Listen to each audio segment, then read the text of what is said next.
welcome Marc Thielman to my show today. Thanks for joining me. Well, thanks for having me. Yeah, absolutely. And you're right off the field doing some farm work today. Good for you. You're a man of much experience in your background. We talked once by phone, and it just goes on and on, the things that you're interested in, things that you do, even in any one given day. We will eventually be getting into your lawsuit about voter integrity in the state of Oregon, specifically towards certain counties. But can you give us a little bit of your background, the most recent experience in education, and then what happened after that to turn you toward running for public office? Yeah, well, I started out right out of college as a teacher, taught in Spokane, Washington, Central Valley. In Washington State, you had to get a master's degree within 7 years. It's one of those Democrat laws that was designed to keep teachers poor by forcing them to get higher education. So the easiest degree to get was administration. I grew up in business and manufacturing. My dad owned these little boat trailers, and so I had an unusual background already. So administration was a natural place to go. They never let me go back to the classroom after I did my internship. So I was an administrator at 28. I did principaling and farming for several years. And then as a young man, wanted to be a superintendent. In Washington State, there was 0 superintendents under the age of 40 at the time. So I came to Oregon, where they had a vacuum, a black hole of leadership needs here in this state. So I was recruited to come to Oregon, and man, I thought I'd died and gone to heaven when I moved to this state. I just can't believe I lived just north of it and moved down to Oregon, and it was a wonderful experience around 2005. And it's changed a lot since then, as you know. Mm-hmm. So for me, I ended up getting drawn into politics. Did a little bit of it in Washington State, school policy stuff, but in Oregon, the need was I was kind of thrust into it because of legislation about buses and things. And so as a new superintendent, I started being engaged in the legislature.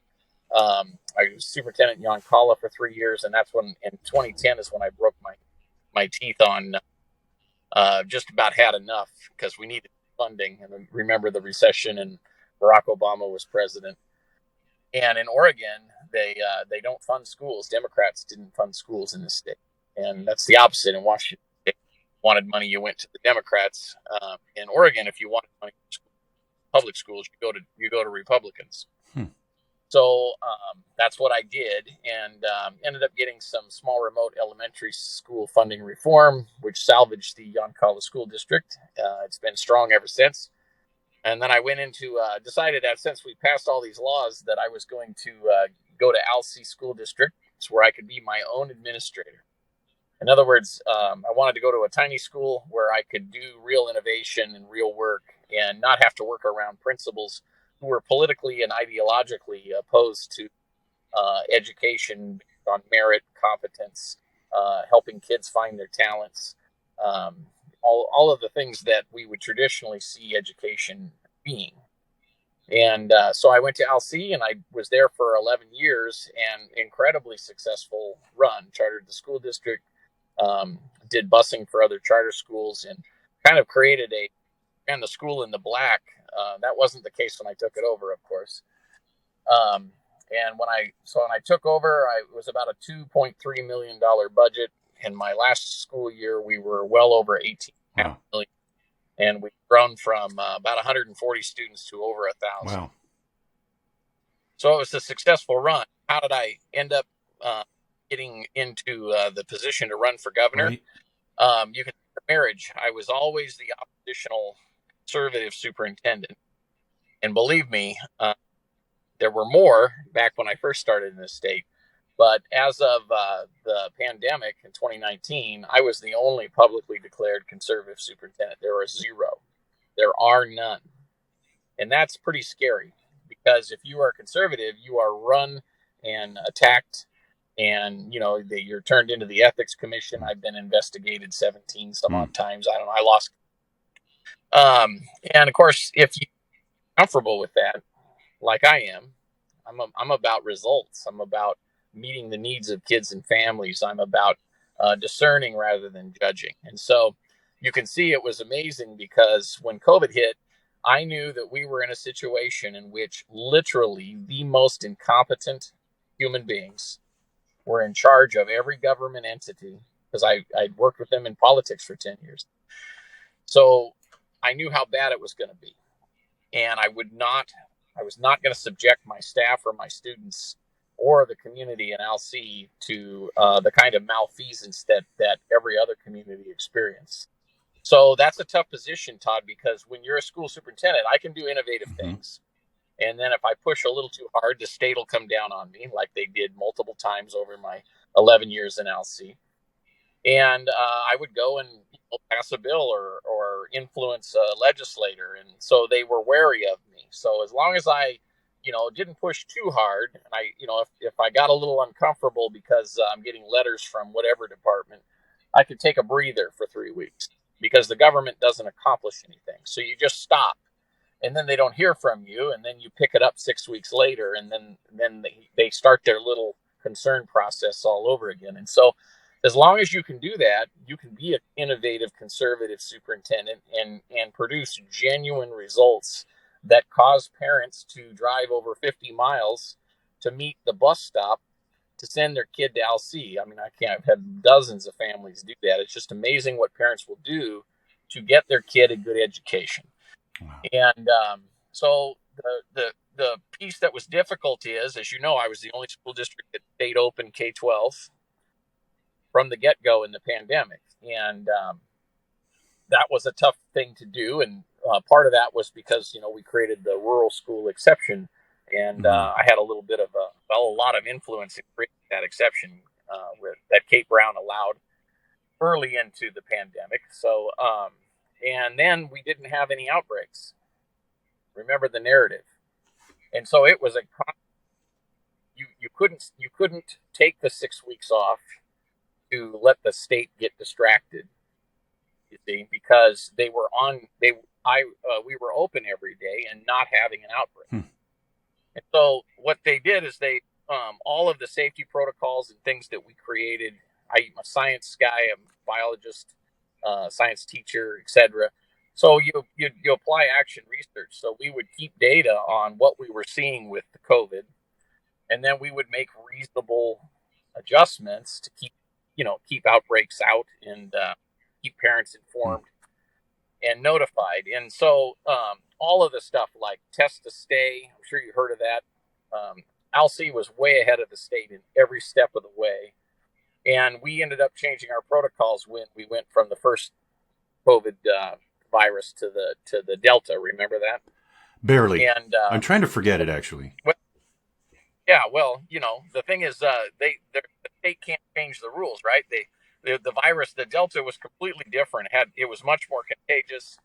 We started having Delta in the school, but by then, our parents had so much confidence in the administration in Alsea and the school board of Alsea that it calmed the waters when cases broke out. In other schools, it was sheer testimony, pandemonium if they had a case. The blame game would start. You'd see it on the news, but not in Alsea. Everybody just said, they would call me and I'd say, well, here's what we're doing and here's what we're learning. And here's how we're going to manage Delta. We're just going to do 3 days isolation and test. And then if you were exposed, and then if you test negative after 48 hours or 72 hours, you come back to school. Well, what happened with that was, by the time we got through the first quarter of that COVID school year, where or the second school year, I should say, when Delta was a case, we had a high attendance rate, the highest in the state. And remember, the mandate was to maximize kids to in-person learning. That was Kate Brown's mandate during the Delta time. So here we were, the only school upholding the mandate, keeping kids safe, because we changed our protocol. We didn't ask for permission. We applied good science. I communicated with the health department in Benton County. They were aware, but they had no authority to tell us that we couldn't do those things. That's what the public wasn't told. And then those things would work. And when I would have data and I'd share it with the health department, sure enough, next thing you know, ODE, they would rename it. Instead of 3 days isolation and test, it was test to stay. So the thing is, you can be effective as a conservative superintendent in this very blue state, but you have to understand that Colt Gill, Kate Brown, now Tina Kotek coming in, Dr. Seidlinger and OHA, they are incompetent people. They have an agenda. They're not able to sit and think objectively. And meeting the needs of kids and families, those are their talking points. That is not their focus, though. Their focus is consolidating conformity and storing up power. If you don't believe me, look at the data. The data is damning what we've done to kids in this state by not keeping schools open. Kids in Alsea were spared that. And I feel very good about that. Now, why did I run for governor? Right. Great question. For this, I ran for governor because I knew after the first year of COVID and surviving, I knew that we would be back at it in the fall because coronaviruses don't go away. Remember, they were telling us it's over and by 4th of July, we can have barbecues. Remember all that crap? So I don't know if you can say crap on your podcast. Maybe you can keep that out. But, fine. Well, it was all a lie. And I don't like being lied to. Do you? Do you like being lied to? It seems like that happens all day long. I hate it, but I'm getting used to it. Well, that's the problem is, people say, well, politicians lie, so what? Well, my issue is politicians will do what we, the public, tolerate. So you can't minimize the fact that that you're being lied to, especially when life and death is at stake, where the future of a whole generation of children is at stake. Right. So I knew they'd be coming great guns, and boy, was I right. So what I did is I declared that summer between regular COVID and Delta COVID that I was going to run for governor. And that's a political move. Okay. Now, if they come to attack, take my license and follow through with all the threats I was getting from the teachers and their attorneys, then I could push back publicly and say, oh, they're just doing this for political reasons. Now, I'll give you some evidence. They were going to arrest Donald Trump. Okay, the Jan 6 final report literally said that. And I do a podcast that's called In the Good Fight with Marc Thielman, and I was one of the first to say months ago, saying this is what they're going to do. They're going to arrest Donald Trump. One of the things Donald Trump did was he was the first to declare, right? Yep.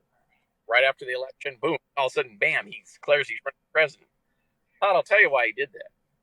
He did that because now if he's indicted and arrested, guess what? It's political. It's now being exactly, it's political. That's why he declared so quickly. It was a smart move by Donald Trump, and it was a move to limit his liability. So now they're not talking about arresting him. Now they're just talking about indicting him, right? And so I want folks to understand this. You're the first I've really told in this kind of way and this in depth. I don't know why. You have a friendly face and you got a great show here. So I want people to understand that everything I did was calculated, and it was not because I'm so great, but it is because I have a big heart, and I wasn't going to lie to my students, my staff, or my parents, who are the constituents that I, as a superintendent, am sworn to service. In other words, I work with all kinds of people in Alsea that I would not have over for Christmas over the years, right? Okay. But if they were producing results for kids, right, they had my total support, even if they didn't give me their total support. That's the kind of approach that we no longer have in public education. Now it's all about picking winners and losers.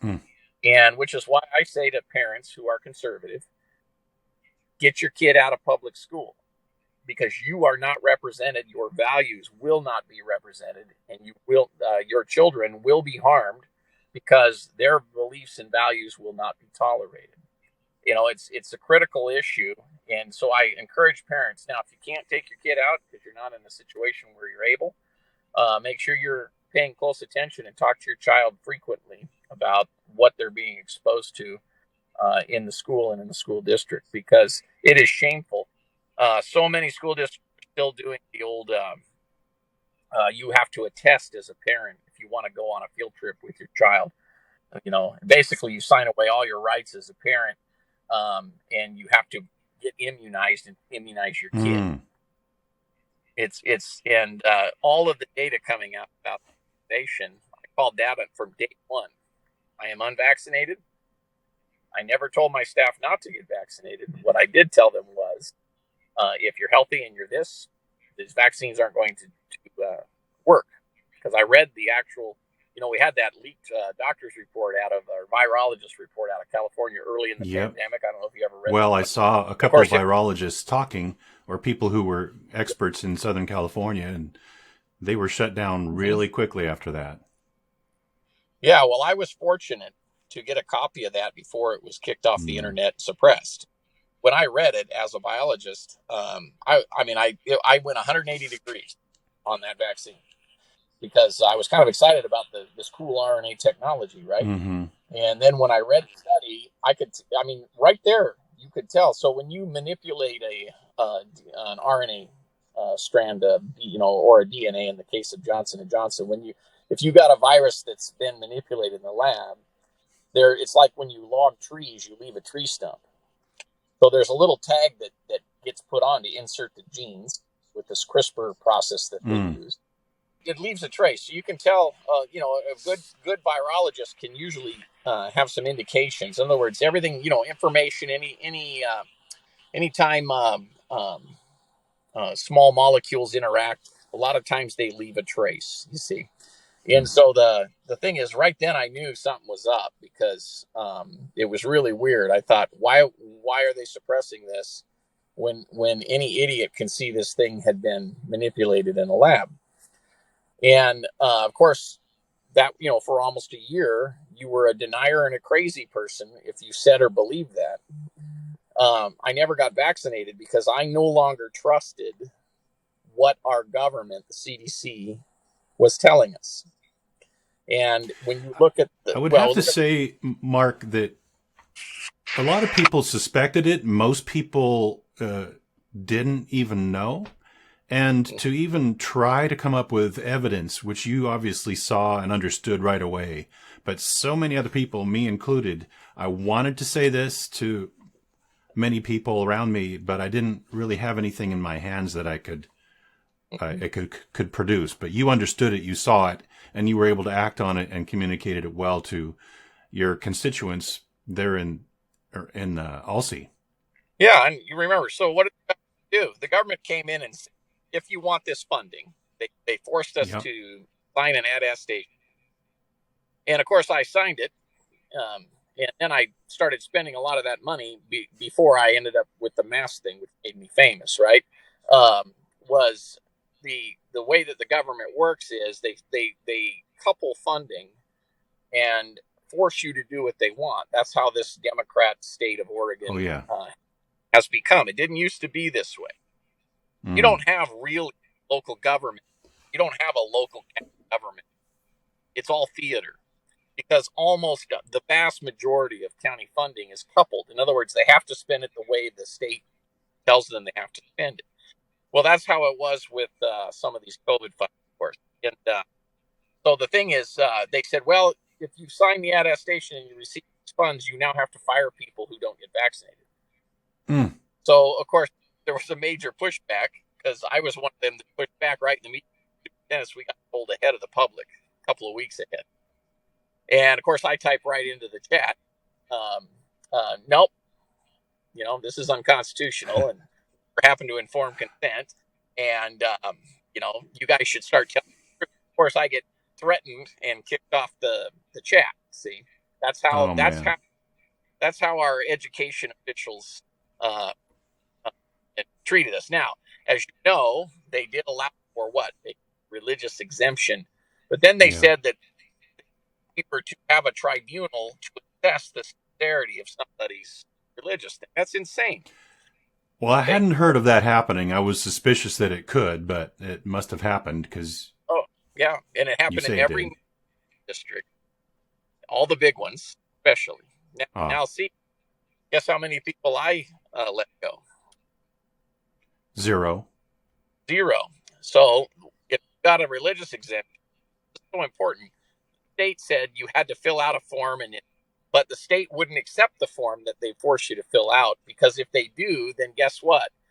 They would be liable if things didn't pan out so good for those who are vaccinated. See what I'm saying? The gist of it is they forced you to fill out their form. The form was like a funnel. It kind of forced you to prove that you had a religious sincerity. So I had a lot of upset staff, and I had some staff who didn't want to work with people who were not vaccinated, which is the exact product of an idiot policy. So I had a big staff meeting, and I told people, we're going to follow the rules. And I said, and I understand all this hubbub about sincere and insincere. I said, can somebody on staff here in this meeting raise your hand if you are qualified to judge another person's heart? Imagine that. Not one hand came up. That's good. See? Now, how many other superintendents? Well, so I will say I'm familiar with a district that had a form, and I've seen the form, and it didn't request or require anybody to validate someone's faith. Well, that's very nice. There was a section on the form where you're supposed to, the qualifying person or the applying person is supposed to write reason for their sincerity. And right. So you probably saw the blank form, but you see, yeah, you have a fillable form. People would type that in. So what I did after no one was able to raise their hand and say that they were qualified to judge another person's card, I just held up my form that I filled out in crayon. And that filled is out called in leadership. Did you say in crayon? Did you crayon. say? Well, we're not dealing with the brightest lamps on the line. Quote Gill at the Department of Education. So if you write in crayon, they have an easier time understanding. Okay. Wow. So you got over. You used unconventional means to get around an awful lot of things that came at us from all sides during this crazy time. Well, imagine when Governor Brown opened. Yeah, imagine when she opened her email and saw that form out in crayon. See, because I didn't just staff, then all the state officials. Now they left us alone with that. And the thing is, this is what I'm saying is, you have to believe in service. You have to care deeply, sincerely care about people in the way you care about yourself or your children or your spouse, etc. And those values do not exist, in my opinion, at least not, they're not the majority in the kind of leadership that we have in public school right now. And that's one of the reasons why I left my job, which was hard to do, but I left it to run full-time for governor, because I ended up on the national news because I said, you know what, these masks don't work. We were having all kinds of issues, anxiety, all kinds of problems. Oh, yeah. So my school board said, we're done. And I said, okay, pass this resolution. They passed it, and we gave parents their rights back. And, it was shocking. Only a few kids, less than a dozen kids showed up that following, Monday when with masks on. So what I'm saying is there's a narrative that government pushes, and then there's what people actually believe. But it does make it sound like most people, even if in their heart of hearts they know that what we're doing is wrong and misleading, they are not brave enough because the threat is too strong. They care about their job. And maybe that'll just, I think we could talk about this for another 30 minutes. So I wonder if we can turn the corner and sort of relate this a little bit to the system of voting we have in Oregon and your lawsuit. And to prepare, not many people would, I looked a little bit today. I could not find where our Oregon Constitution says that we must vote by mail. Do you know if vote by mail is in our Constitution? It is not in our Constitution. Okay. So it's just a legislation passed in, I think, 98. Your lawsuit is timely. It seems like you're battling up a hill of Iwo Jima, let's just say. It's what it feels like. But if you can summarize the gist, before I get to it, I saw you briefly having a discussion with a panel of people, and Lars Larson was on there, and he brought up some points that aren't in your lawsuit of flaws he sees with Oregon's voting. One of them is, he said that Clackamas County not too long ago had 1/3 of their ballots were flawed by printing problems. And then he said, how can we really know what's in the QR code that's on everybody's envelope? Is it telling people who you are, or is it just an identifier? Is it really a secret ballot? And then another really good point he made is that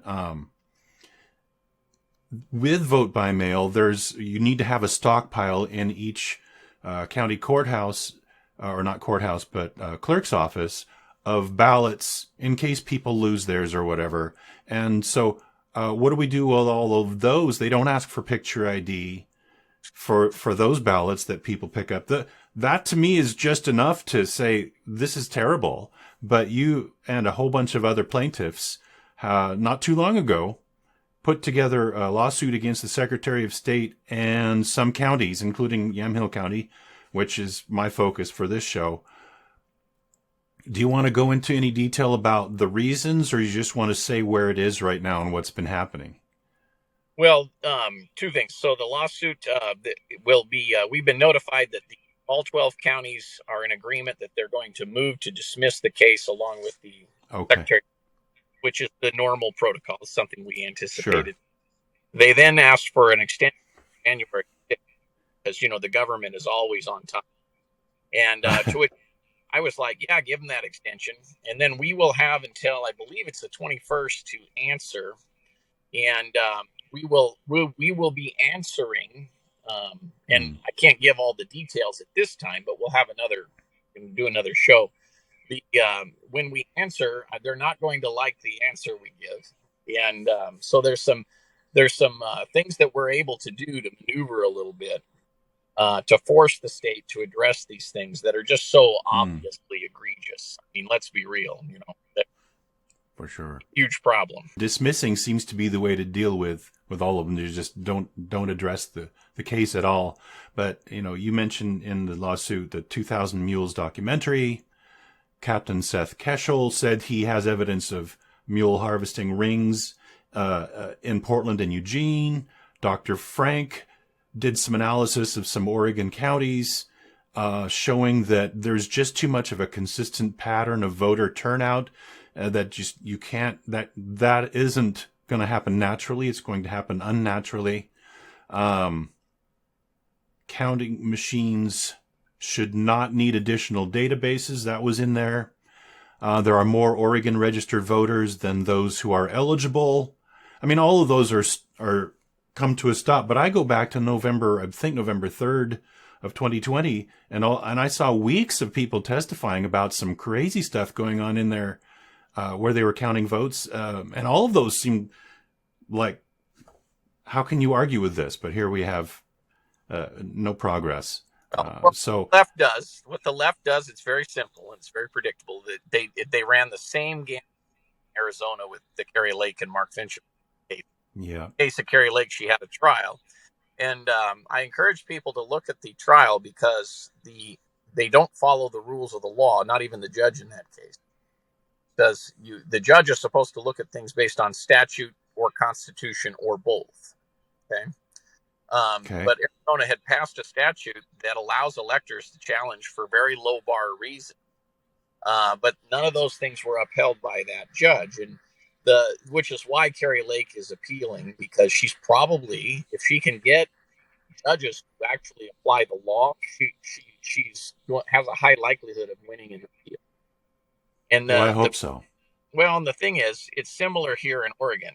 So, they're going to say, well, it looks bad, but everything actually has an explanation. It was either that particular worker screwed it up, or this person forgot to follow the chain of custody, or that county person didn't put the lock on, or the secretary forgot to notify the Republican poll watchers, which is that one is a Marion County one from this last election, real humdinger. And what I'm getting at is there's a law in Oregon that says if it's an honest mistake, then it well, there's a law in Oregon that's if it's an honest mistake, then it doesn't disqualify the election. So you can have no matter how bad it is. Oh no! Yep, that's terrible. You can have 100,000 mistakes, and none of that is called incompetence, and none of that could possibly affect the outcome of an election.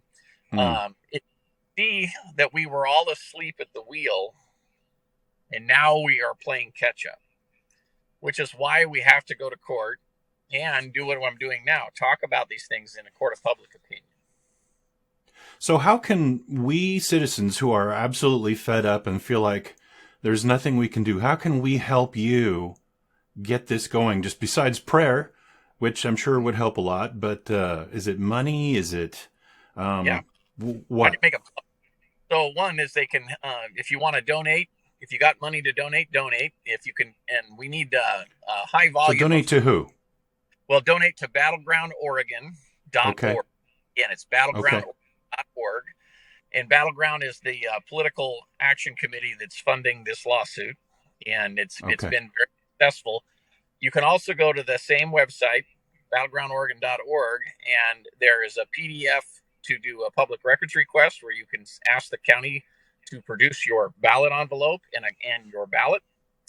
You can use that as a template. Hundreds upon hundreds in Lane County alone have used that template, and it's a beautiful thing. We got to keep the counties busy. And then the other thing, too, is if you want to be a part of this lawsuit, and if you agree with the lawsuit, if you feel like, even if you voted and you feel like your vote doesn't count, there's a declaration form that you can click a link to. It'll send you over to Stephen Joncas, the attorney's website, and you can file a declaration. You can fill out a declaration template. You can modify it to fit you, and then just email it to mark@battlegroundoregon.org, and we will add that into what will eventually be an amendment to this lawsuit. And that's an important thing. If we have 10,000 declarations, it's hard for a judge to say we don't have standing. Wow, that's great. I hadn't heard about that at all, and I'm glad I asked you that question. Gonna sidestep just a little bit. I feel a lot of this coming through what you say, your passion, but to what extent is God involved in your passion for this and basically justice in general? Is he part of this with you? Well, yeah. I mean, I ran for governor during a very difficult time because I felt compelled. So I'm a very faithful man. I have an active faith that I use and interact with every day. And I strongly encourage anyone to, if you don't have faith, to pursue faith, because it is a relationship that's very meaningful to me. And I had the opportunity, even though I didn't win the nomination for, Republican for governor, I had an opportunity that I now that I've recovered from very difficult time. Obviously, it was a very crazy time, but I was able to literally live my faith. I stepped away from my job without the normal, pay me out my contract, et cetera, et cetera. I mean, I just chose to, and I notified my board, hey, I've got to go. I'm going to do this thing for governor, because after I got on national news, the campaign took off, and I wanted to be to live my faith. So how did I model for people that it's not about me? I ended up with nothing. I ended up with no savings. I'm not independently wealthy. I literally ended up with no job, and I was defeated in my bid for governor. But the beauty of it is the faith is so strong that I never lost sleep, and I just literally get up. Okay, God, what do you got for me today? Hallelujah. That sounds good. Yeah. Oh God, I'm going to, I'm looking, the savings account is dwindling down. This is your problem, God. So I need you to come up with something. to take care of these bills, and all of those needs have been met. Hallelujah. And what a testimony. Yeah, but it's true. And the beauty of it is being able to model for people that kind of relationship. I think is really important. And if any good comes out of all this work that we're doing, I would hope that more people coming to live inside their faith and finding real meaning and purpose to a higher entity or power, that is critical. I'm a Christian man, of course, and I take that faith very seriously. And why? Because I see it working in my life. Amen. Well, I find everywhere I turn, and I believe that this is the silver lining behind all of this horrible, planful thing that has been attempted really worldwide, not just Oregon, not just the United States, but it's getting a lot of Christians, I believe, to sit up and realize that we're not supposed to just be a club on Sunday. We're supposed to use our faith to be salt and light in some form out beyond ourselves and out beyond our church. And you're obviously doing that. And that's actually what I'm trying to do with this show. So I just hope that we continue to have more conversation, you and I and others, to encourage people of faith to, we're not out to try to hurt people. We're out to try to help and to show the care that God has for them. That's what we're supposed to do. Bring the kingdom of God to everybody around us. And there's so many different ways. It's not just politics, but it certainly is one way that affects a lot of people and generations to come. So yep. I really appreciate what you're doing. Obviously, there's a lot more we could talk about. Maybe check in on the progress in after the January session, see what's going on. But I honestly didn't follow any of or see any of what was happening with you and your school district. Most of what you told me was the first time I'd heard about it. It's because I don't watch news, and it just didn't come my way. So maybe we could talk more about that, or whatever seems to come to mind. Because I know I really want to talk about your views of Tina Kotek too, as she's coming up to be our next governor. Yep. Well, she is. Yeah. We all need to get active, because she's going to be a walking disaster. She has every of following through with this crazy leftist, almost Marxist. So homelessness will get worse. They'll be doing a lot of affordable housing fund, talking about how successful they are, without reporting that it's $1,500 per square foot because government's in charge, and the taxpayer, the whole metro affordable housing. Well, and she just recently made McMinnville her first stop as governor-elect to go county by county, and her main topic was homelessness. So I do want to spend a lot more time on that. It sounds like you have a lot to say, but I want to keep the show kind of within certain confines. So if you're available in the future, I will get back with you. So I really appreciate it, Todd. I enjoyed talking with you. Well, God bless everyone, and thanks for having me. You bet. God bless.